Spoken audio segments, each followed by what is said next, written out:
handful of these tribes soon turned their attention towards England, which set in motion a series of events that would establish and ultimately shape the very language, culture, and history of the English people. These Germanic tribes, collectively referred to in history as the Anglo-Saxons, first migrated to England sometime during the 4th century, probably serving as mercenaries in the late Roman army. However, by the mid-5th century, a significant number of these peoples had settled in the eastern portion of the country.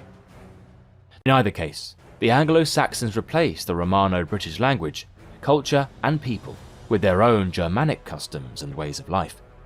The language that they introduced would one day evolve into the English language that we speak today. By the 7th century, the native Britons had withdrawn themselves to the far western parts of the island, such as Wales and Cornwall, leaving the 7 Anglo-Saxon petty kingdoms of East Anglia, Essex, Kent, Sussex, Mercia, Northumbria, and Wessex to form the basis of a distinct but as yet disunited English nation. By the late 8th century, the feuding Anglo-Saxons had amalgamated into 4 larger kingdoms: Northumbria, Mercia, East Anglia, and Wessex.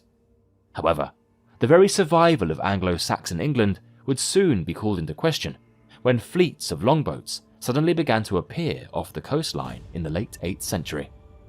The Viking Age in England is widely attested to have begun with the well-documented raid on the Northumbrian monastery of Lindisfarne in the year 793. Although other smaller raids had been carried out in England before this time, as well as in other parts of the British Isles.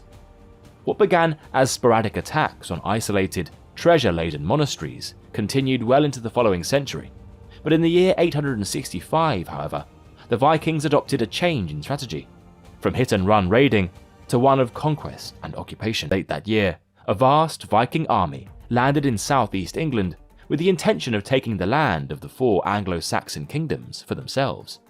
This Great Heathen Army, as the Anglo-Saxon Chronicle referred to the Viking force, first marched northwards and took control of the Kingdom of Northumbria in 867, followed by East Anglia in 869 and then Mercia in 874, leaving only the Kingdom of Wessex as the last independent Anglo-Saxon kingdom. Led by King Alfred, Wessex had thus far evaded the marauding Vikings, either by fighting them in battle or paying them off. However, by 878, the Vikings had overrun the greater parts of Wessex and forced Alfred into hiding.